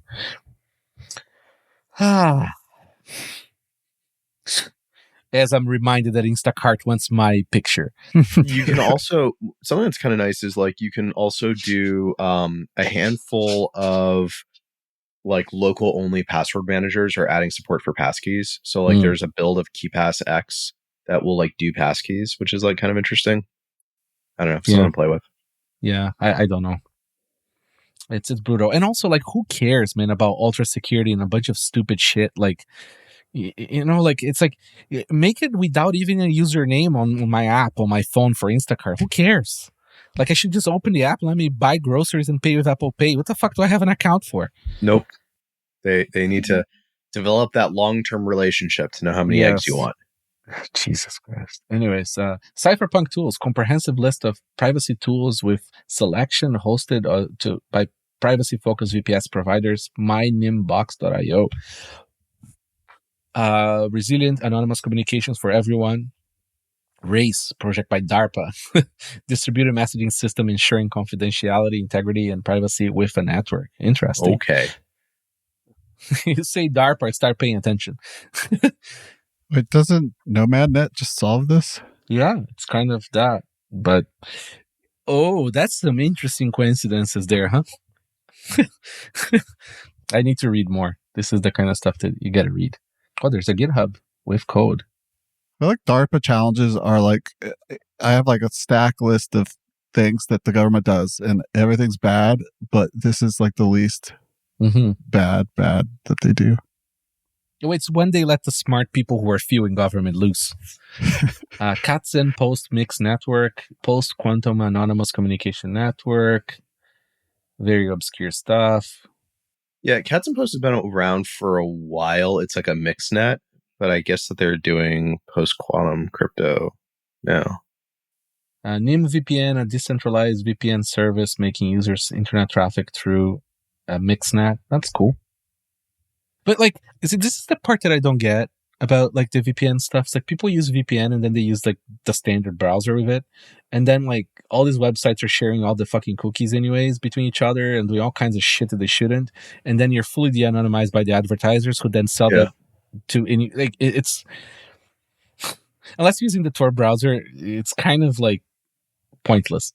Well, I mean, it depends on like how many people are using VPNs to actually have anonymity versus like you just want to get around a geo block for something. Yeah, I think most people are just trying to get around geo block. Right. Like I know a lot of people that just use it because, you know, they're in the wrong country to watch their Netflix shows or something. Or in Brazil to use Twitter. Yeah.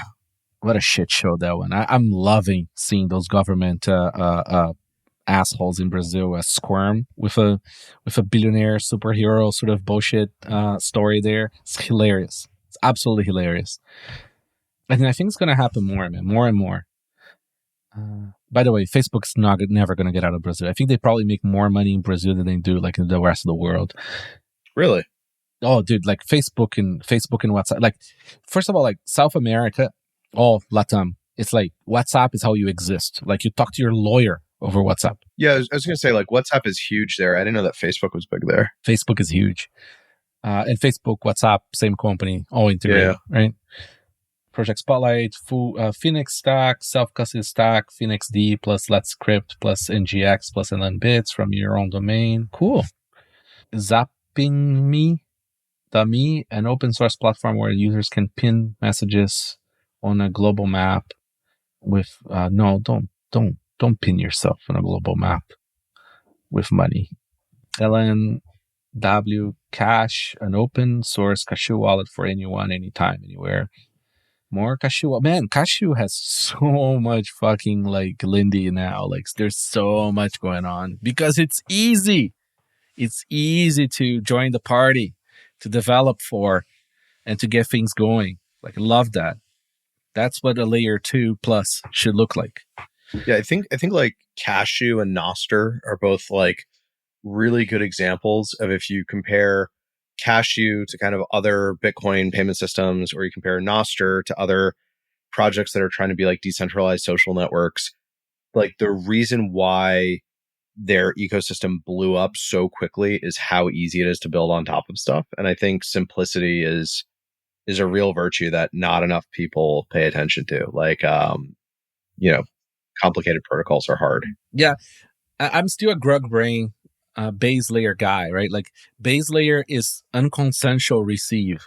Yeah. You're going to get this money even if you don't want to get this money. It's like if you send Bitcoin to an address, it gets to that address. It's amazing. Whether you want it or not. Yeah. It really is amazing. Like, yeah. I love this stuff. Man, Nostr is also killing it. Like it's like the amount of like activity on Nostr is insane.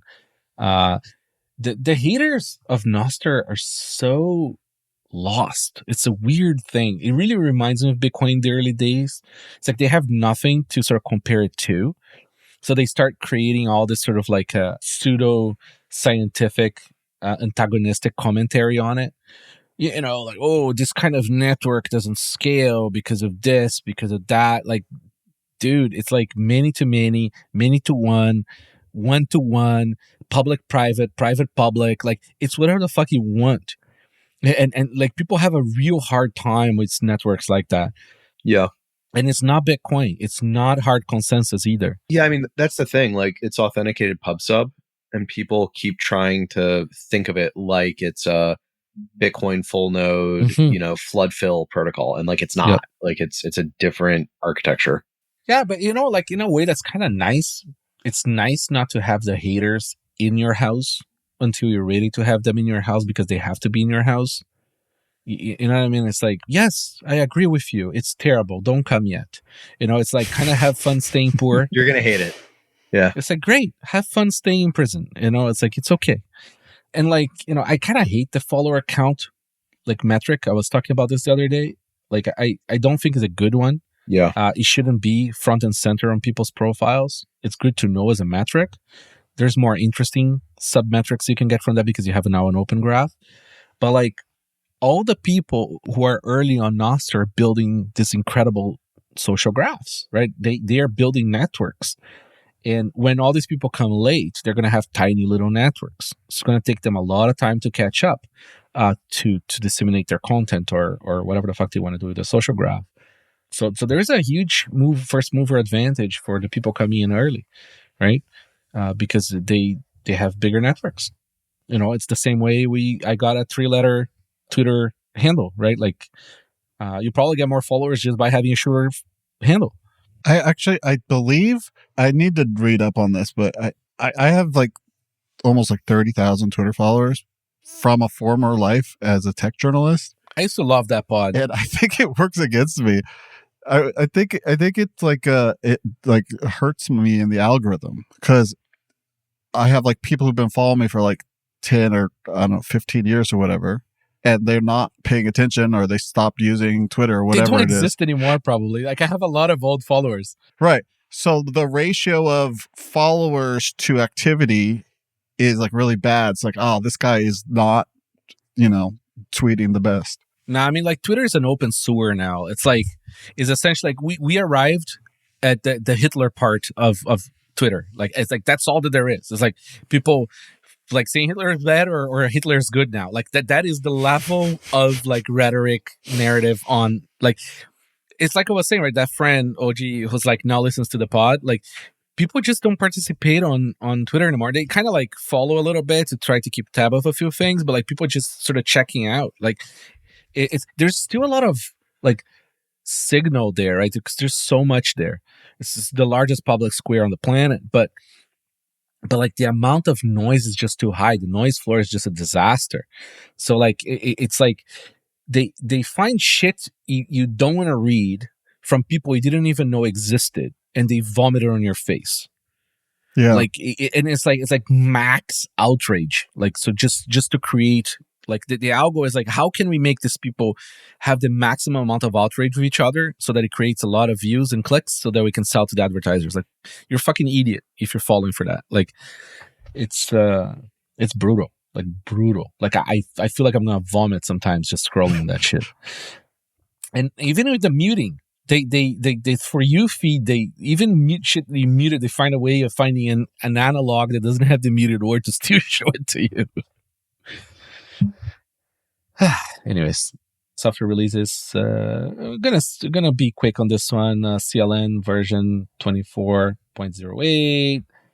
Rust Lightning version 0.0.124. Blixt Wallet version 0.7.0. Phoenix Android updated. LNbits updated. A bunch of updates here, guys. I'm sorry for the listeners. I've heard some criticism before about the fact that we normally just skip through a lot of Lightning stuff. I am not a Lightning expert.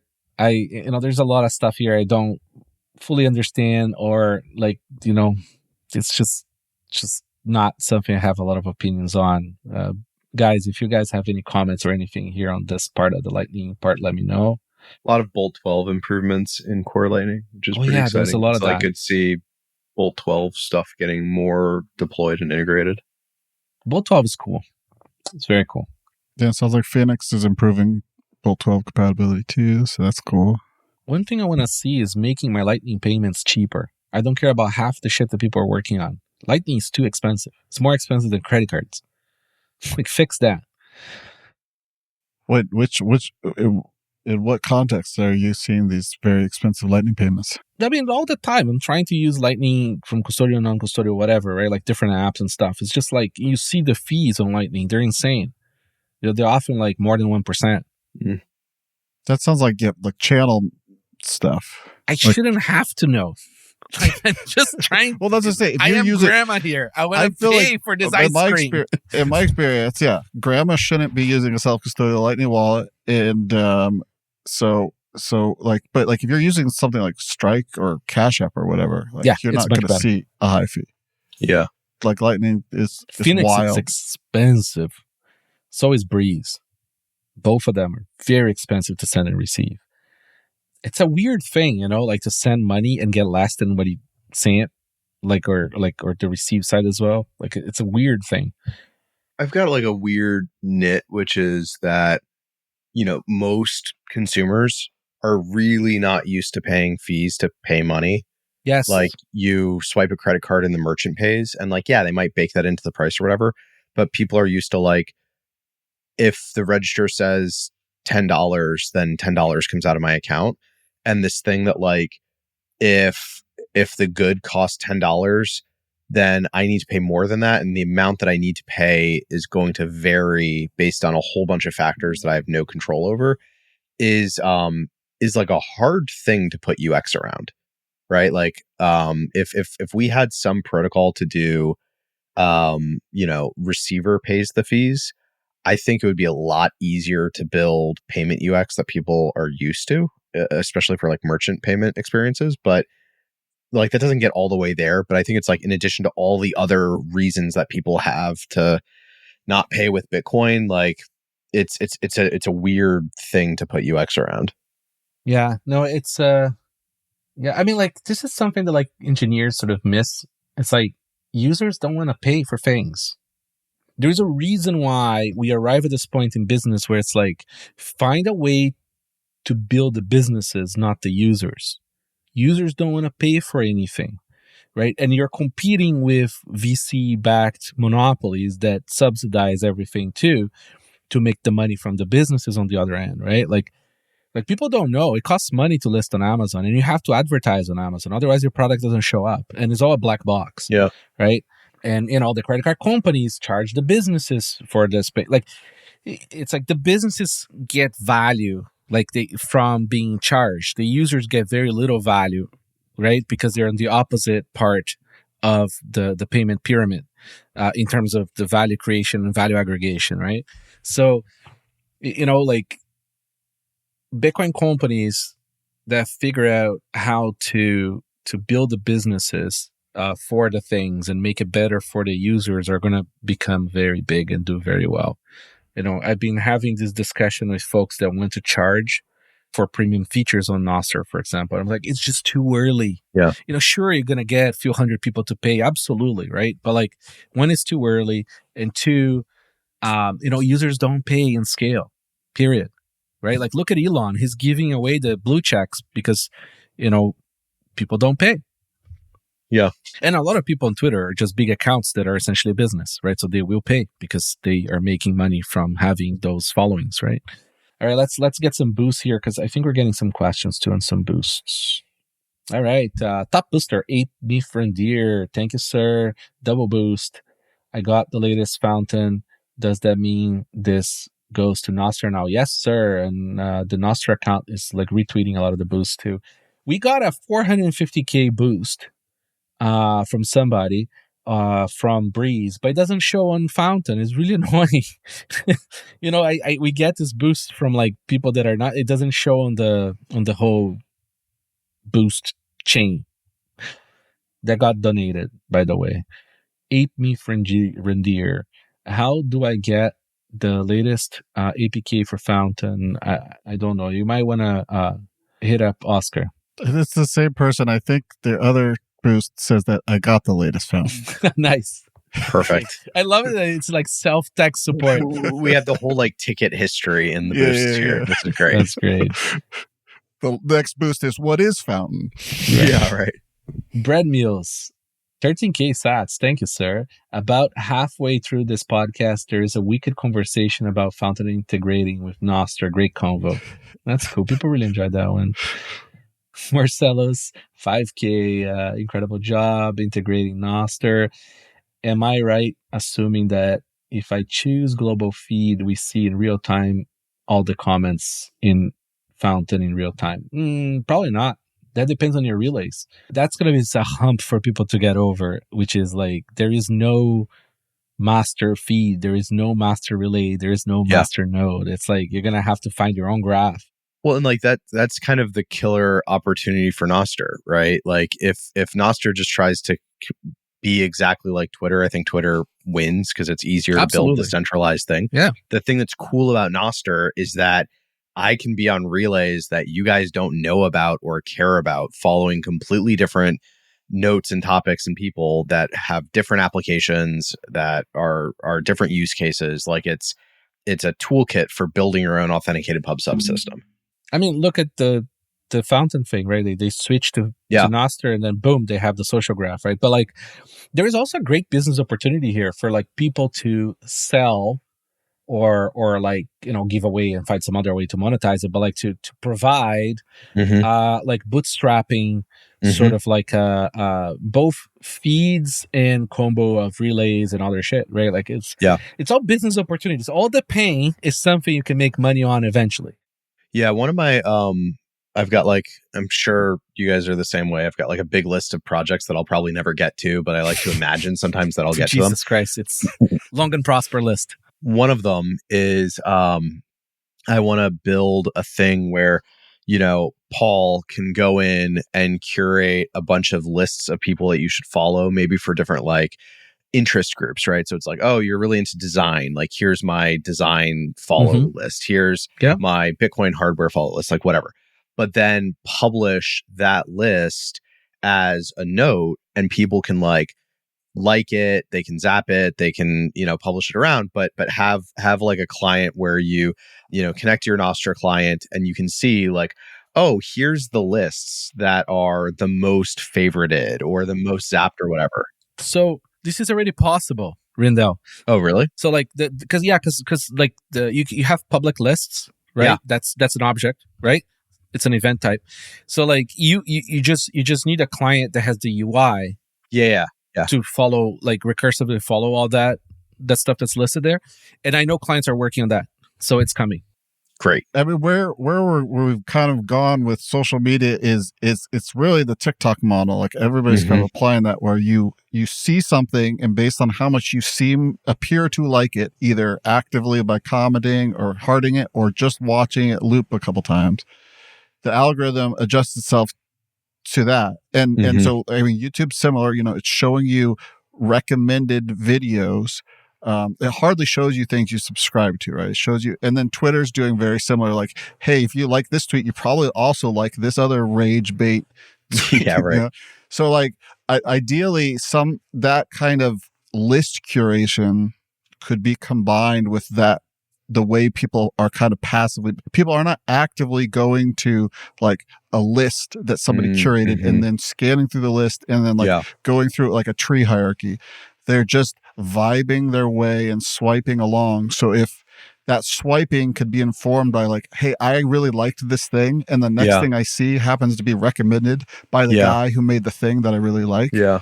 That's the algorithm I want. There's a lot of work being put on creating algo markets, essentially, so that you get mixed of things. You can use DVMs to do AI sort of like choosing of content and all that shit. But one thing I really truly miss is being bored. Like, I want to be able to scroll shit, like, and see a bunch of stuff I'm uninterested on that is not trying to capture my amygdala. You know what I mean? It's like, leave my brain alone. It's just show me, like, literally, like in chronological order what has been done by this pubs that this end pubs that I follow, right? Like, that's it. Like, just leave it alone. I want to be bored. Like, if the world is boring right now, don't bring other shits from people I don't know into this. Like, that was like the peaceful existence of RSS, for example. These are the things I follow. It's impossible to do inbox zero of RSS if you had enough blogs on it. You just eventually just press like fuck it. Like, you just do a full chapter 11 and you you bankruptcy of the whole thing, mark it all as red. Yeah, feed bankruptcy. Yeah.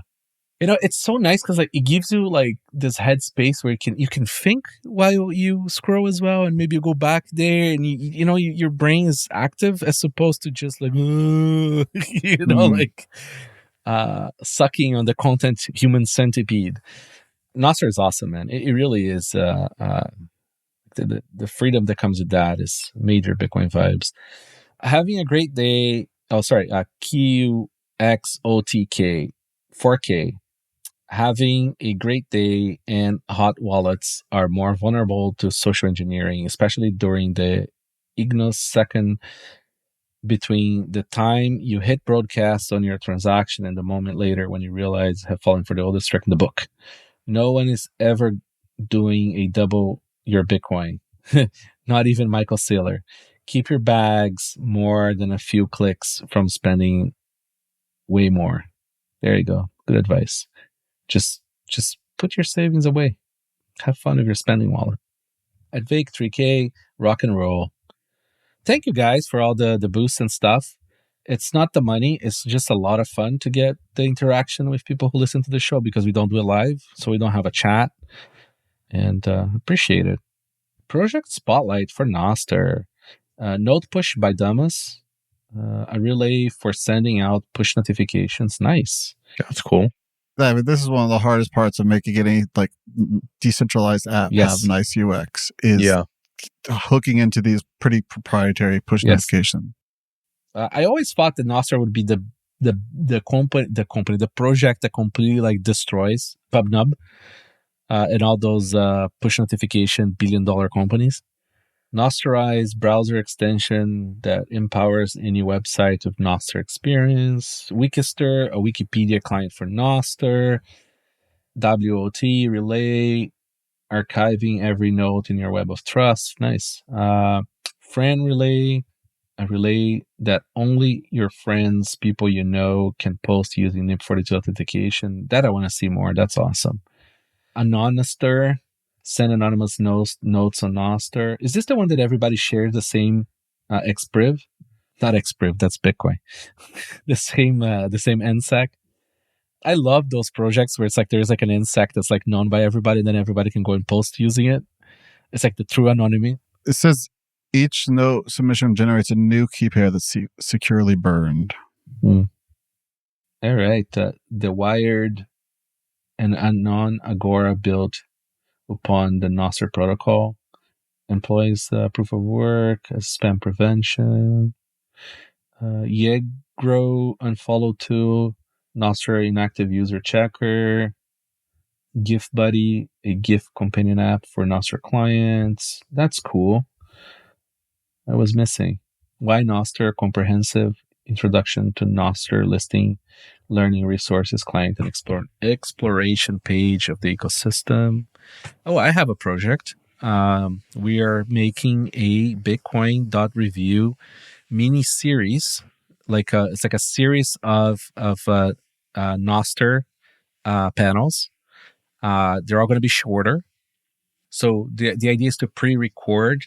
We're going to pre-record, I don't know, like 10 or 12 episodes with like 20, 25 people kind of thing. And then sort of release as so people can binge listen if they want to. So like the whole thing, like lots of interesting topics, more voices, more interesting people of Nostr doing the stuff. Johnny is deep in the weeds with the scheduling of a lot of people. It's a very difficult thing. A few more weeks and we'll hopefully have it out. Should be fun. So like all of a sudden there's like 10 episodes going to hit the feed or something? Yeah, it's going to be kind of like that. Yes. We're going to probably put like its own type of intro and have like a nice cool name and a logo for it. Kind of like do like an album release kind of thing. That'd be cool. Yeah.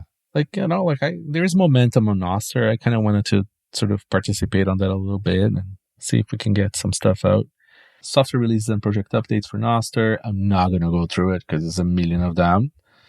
For the folks that a little bit upset that sometimes we skip things, this whole thing is released as a newsletter. It's on Substack. We also intend to soon put it on a long form on Nostr as well. Just subscribe to it, read it. It's great. Have Siri read to you. I don't know if you guys know this. There's this amazing trick.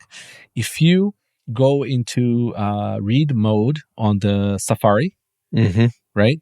So like it shows the website without all the crap in it for you to read. And then you go, Siri, please read this to me. He actually does a very decent job. I do that a lot in the car. In the new, in like the developer beta for iOS 18.1, if you go into reader mode, you can also have it do an AI summary of it. And it's actually pretty good. Oh, it won't nice. be good for a list like this. Yeah. But I've been doing it a lot for articles. You know what I was thinking? We should do this, I should get an AI version of this in a British accent or something. It'd be really funny. That would be really funny. Johnny, let's do it. Let's release this episode in a British accent. You'd have, this is just a companion episode to the British guy reading the whole list. Right. No. Just when they change the voices of the people? So it's our real voices, but it's with a British accent. I think it would be great. Oh, I wanted to bring up this, the NOS Social stuff. It's a NOS Social. There was a little bit of drama around that. RAMBO has created a bot that tags people as hate speech. Nice. And then clients can use that as a censorship list, right? And I think American Hodo got tagged. That's hilarious. It is kind of funny. That's really funny. Being the person targeted by a bot like that can feel like a full outrage kind of mode. But after the nerves calm down a little, this is a beautiful thing. Like in Nostr, you choose your client, right? The social graph is open, so clients are going to censor people, right? I'm sure there's clients already out there that censor me because I say words that maybe offend them or whatever, right? So the fact that your social graph is public and your key pair is portable, right? It doesn't really matter. And then the market will sort out which clients remain, which clients don't remain. Same for relays, right? I was actually thinking I'd love one like that to clear the commies out of my feed. Like I like generally zero interest in trying to convince a commie that like being a commie is smart. Like it's dumb. Like it just remove it. Like prevent me from engaging with shit that I shouldn't. It's a waste of time, right? You want a safe space. I want a safe space. I want a anarcho-capitalist voluntary safe space, right? Yeah, with like Mises flying from the sky, like it's like beautiful. So, you could, pipe all of somebody's content through an LLM and be like, is this person a commie or not? And then filter them out. Yeah. And like that takes compute. So you pay for it, right? Yeah. So an anarcho-capitalist safe space that you have to pay for with cryptocurrency is all very it's amazing. Like integral. This is what the Cypherpunk list wanted. It's already possible. You can use DVMs on Unleashed. So somebody could build this right now. People talk a lot of DVMs a lot, but I don't see enough use yet. It is, to be honest, it would actually be pretty nice to just have like a little commie meter on people. Like if you don't already follow them and someone random replies to you, like I don't want to click on their profile, especially on Twitter. I don't want to click on their profile and read back like, all right, what's their hot take on Kamala Harris to figure out if I'm gonna like this person or not. I just want a commie meter. Yeah, that's another thing too. I've realized this, like, it's obvious, but it wasn't reflected over. Is that like there's a lot of people want to hear what they have to say, but I don't want to hear what they have to say about every topic. Right. So like I really like I want a filter where it's like and maybe it's an AI that learns my behavior through the likes or something, right? So like I don't have to actively do it by myself, but like essentially like this person mute these words. Yeah. Like, like I don't care. I find it funny when some people talk about Trump and there's other people I'm not interested what they talk about Trump. Like I want different things from different people, right? And it would save me a lot of time, and that means I have more time to read more things. And it saves a lot of arrangement. Like humans are not designed, man, for like internet fire hoses, right? Like that's my biggest like metric with social media now. It's just, am I getting mad? Yes. And if I'm getting mad, I need to either unfollow this person or stop using it. Yeah, it's pretty brutal. For people that have like products and companies, it's even harder, right? Because like you have to engage to a certain degree. Like you can't just turn it off, right? Like somebody has to go clear FUD, right? Like somebody, and you can't just have an average social media person go there and discuss how the COLDCARD opcodes, like are V0 on like, like on the STM32, like it's.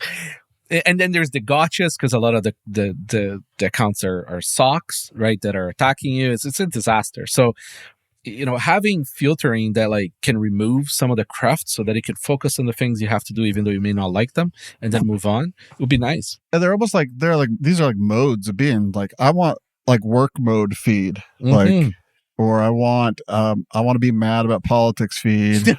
I want some masochism, right? Like it's like, show me politics. Yeah, and I don't want politics from every country. Like it's only Brazil. That's right. That was something I did. As soon as I moved out of there, I literally stopped opening any news from the country. Like I'm completely oblivious to what's going on there most of the time. I hear through friends. Yeah, I'm a lot happier on Nostr. Like the vibe is better. It's kinder. That will end. Of course, the drama is coming, right? It's already a lot there, but like it's coming. I remember something. This was on the Noted Bitcoin podcast. I think maybe the greatest podcast ever in the Bitcoin space. It was very good with Michael Goldstein and Pure Shard. And they talked about the value of echo chambers. Yes, like when you're not in an echo chamber. When you have a disagreement with somebody, you just kind of, from the start, you just assume the worst about them. Yes. And then if you're in an echo chamber, when you have a disagreement, you can actually talk about the actual fine points of the actual disagreement, because you're not immediately assuming the worst about them. I mean, like, listen, Pierre and Beat Singer, like absolute, like jargonauts, brilliant people, like brilliant. If you have a chance, check out the Nakamoto Institute. They have a new website, amazing library of Bitcoin stuff. Like it's, those guys are another level. I really wish that podcast still existed. It was like literally, one of the best. But like now there are there is like nice little echo chambers to exist with them too. It's very satisfying. Yeah, bring back safe spaces. I want a safe space for many topics. Yeah, people always talk about the town square, and I lived in New York, a couple blocks away from Union Square, which is probably one of the most iconic like town squares in the world. And it's like, well, that's the place that you go to see absolutely anything happen, and it can be entertaining sometimes, but it's not.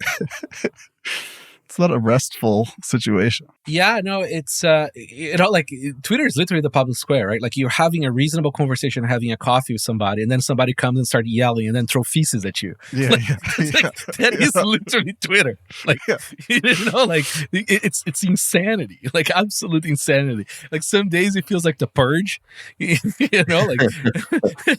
Yeah, man, I mean, like, you gotta give it to Elon to a certain extent. I mean, he did, like, make the place be the money coming it's supposed to be, right? Like, we live in a world without social norms anymore, right?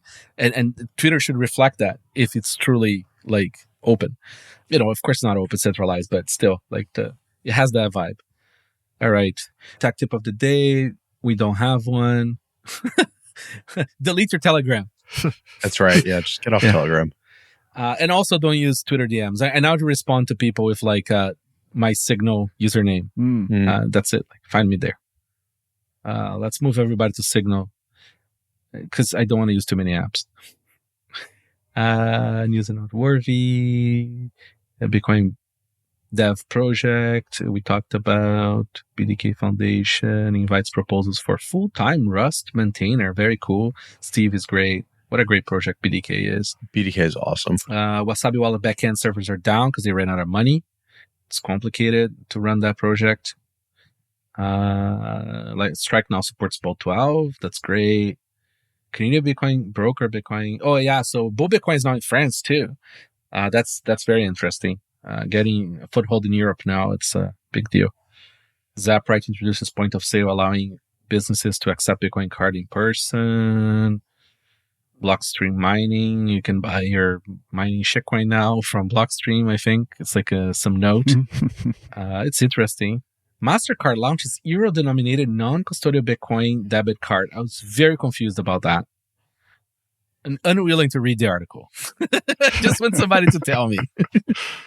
So I haven't read this. Okay. There have been a million times when somebody does a debit card or like a debit reward card, and it's, a MasterCard like debit card, and then the headlines are MasterCard is doing Bitcoin, and it's not. Yeah, I remember those on Bitcoin all the time. So like anytime I see something about like, oh, MasterCard is launching a Bitcoin thing, I'm immediately skeptical because I doubt it. So I don't know. Like I'll go read the article, but That's funny. I fucking doubt it. NASDAQ seeks regulatory approval to launch and trade options on Bitcoin index. Oh, fuck. A lot of the ETFs, I think, are delisting their Ethereum ETFs. That's kind of like... That's hilarious. That is hilarious, right? Like, I mean, the musical chair game is ending. Now that Vitalik has a girlfriend, he's no longer interested in keeping up the scam, right? He's going to go spend his $1 billion, right? It looks like he has a $1 billion dude girlfriend now.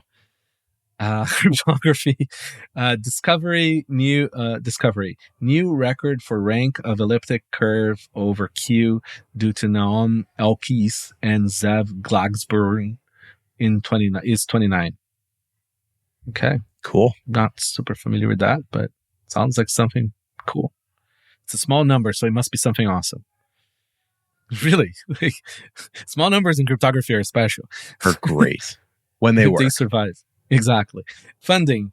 OpenSats announced long-term support for contributor. Oh, Alex Gleason and Danielle both got LTL, long-term support. Sweet. Support grant for Tor. Man, we're processing hundreds of applications on OpenSats.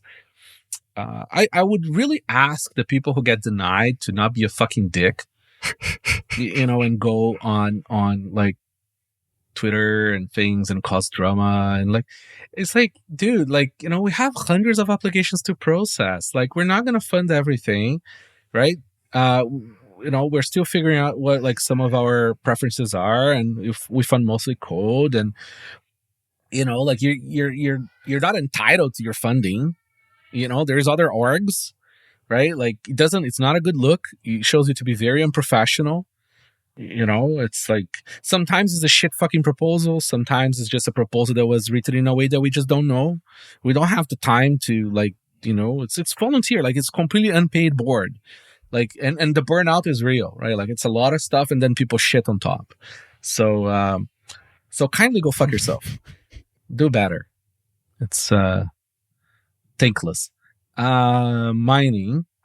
Launch of Bitcoin mining development mailing list. Okay, I like mailing lists. Mailing lists are great. Not on Google Group. That's shit. Fuck, I hate mailing lists on Google Groups. Use groups.io. It's actually not bad. What's groups.io? That's like an alternative to Google Groups that works great for mailing lists. Man, I hate Google Groups. Like the Bitcoin dev list, I can't join it with like my Proton Mail account. I have a solution. Oh, okay. Yeah, so here's the problem. I was trying to join, I think, with my main Coinkite email. Yeah. And it wasn't working, right? Yeah. So I created a Google account just for that. And then I'm like, fuck, I'm not going to do that. Fuck that. Yeah. So then I'm like, I'm going to fix it. I'm going to figure out through the Google insane labyrinth of garbage security UI. So I went in there. And if you make sure you don't have any alternative addresses part of that email that could possibly be related to any Google thing. So essentially delete your alternative emails on that account and try to sign up again. It works. I'll try that. Yeah, I ended up like making a new Gmail account just to join this one mailing list, which was stupid. I remember telling Kanzur and also making, I think, a tweet about the solution that I found to subscribe. So if you can find that tweet, there is around that time, I tweet about explaining what you have to do. Yeah, it's so obnoxious. Yes, it is. Just, dude, groups.io, it's a lot better. A lot of ham radio people are there. It's another centralized platform, but it's better than Google. Be Evolved launches mining operation environment monitor. Go fuck yourselves. Change the code. Privacy. Oh yeah, man, the Telegram guy, right? Yep. His crypto chick got him to land in France and then straight to jail. Many such cases. Many such cases, right? Wow. Don't use Telegram. Delete Telegram. It's hard to know which op this whole Telegram thing is. It's hard to know if this is like a CIA op, a Russian op, both op. Yeah. It's definitely an op.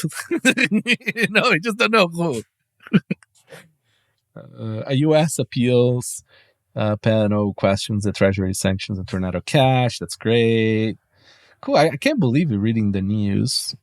It's a pleasant panel. It's like having a conversation. Anything else here, guys?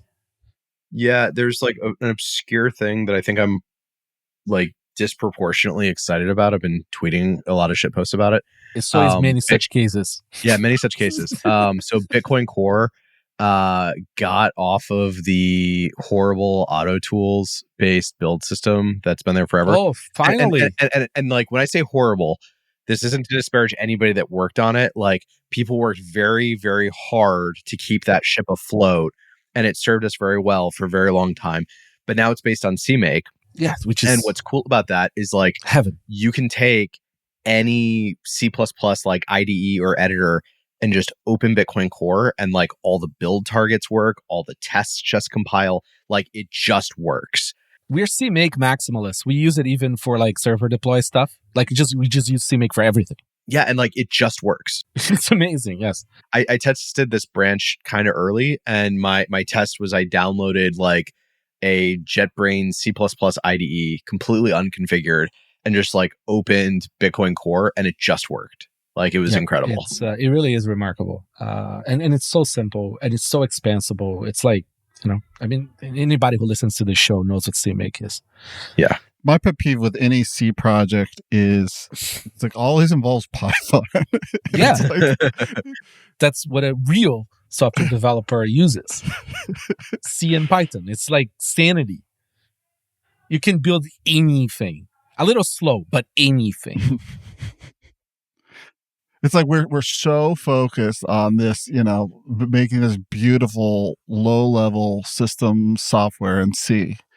and all our tooling is bonkers. Like it's like GUI IDEs and Python. Yeah, because like essentially, like you can just put your C blocks in Python. It just works. They're just graybeard stuff. Yeah, I guess I want to get it. And on the other hand, you have stuff like all the hipster stuff, right? Like Rust and all that stuff. It's like, oh. Now the thing that people are trying to make be a thing is there's a language called Zig, and apparently like C is valid Zig. So you can like use the Zig compiler as like a C build tool and then like start chipping away at your C with like Zig code. So people are trying to make like Zig a thing. I don't think it's going to happen. It's like years ago, there was a language called D that like tried to replace like C++ with like D, and like it never became a thing. Like Rust ended up kind of taking off because like the Mozilla guys did the work to make it performant enough to be in the inner loop for Firefox. But yeah, I don't know. I'm like skeptical every time somebody tries to replace C. It's never going away. No, the thing is like, like the Lindy that there is on C is insane. Yeah. It's low level enough that it can do the things. It's portable assembly. Go very fast. But it's also like not assembly. Yeah. So it's, yeah. You always end up there, especially embedded people. Like, it's, I know like the kids want to make, like a Rust happen on embedded, but like, dude, like the tooling and everything else, like it's just. And the footprint's still just too big. Like everything needs to support no standard if you're going to do embedded Rust. Yeah. All right. So reading list. Reardon wrote a nice little article about the threat models in Darkskippy. Reasonable conclusions there. The Beauty of eCash by Hal Finney, Nakamoto Institute, has a post on that. Privacy and Pain, Craig Raw, creator of Sparrow Wallets, wrote that on Bitcoin Magazine. Nostr Revolution, Possible Solutions to Mathematical Impossibilities of Voting Systems by Supermax. Honestly, like cryptography people should back away from democracy. Democracy is already broken, okay? Let me explain to you. Democracy needs to happen on paper. It's not a computer problem. It is a velocity of antagonism problem. It's the same reason why you don't want digital passports, okay? It's because you have to be able to either cheat or not be able to cheat in a very slow velocity versus the bureaucracy capacity of counter or attack. So if you have a paper passport, in a bad situation of like a war or whatever, right? Like there is not enough time for them to send your picture to the border, right? And block you from leaving the country because you have that paper passport that's valid. So like, it's like you want that. And with democracy, it's the same idea. Like you want one day where everybody goes there and tries their best to cheat, not cheat, to validate. It's like one day of war and it's on paper, which is ultra low velocity. And you can't do bulk cheating that easy, right? And that's it. Like you manage to get away with that contentious event, right? In the best, least worst way. And like computer people really like miss the point about this velocity issue. And computers give you velocity. You don't want that. All right, guys. Any comments, concerns, things we may have missed? No, I think we covered it all pretty well. I think we did, guys. Listen, any final thoughts, Rijndael? Nope. Stay humble, stack hats. Mr. Paul. KYG. Know your grandma. Know your grandma. There you go. Leave your grandmas alone. Let them be happy. Listen, guys, thank you so much for giving away 2 hours of your time. We're performing a public service to the people that don't want to read the news on Twitter. That's right. That's the new motto of the show. Nobody listens to it, but the people who do are not on Twitter. It's great. Thanks for listening. For more resources, check the show notes. We put a lot of effort into them. And remember, we don't have a crystal ball, so let us know about your project. Visit Bitcoin.Review to find out how to get in touch.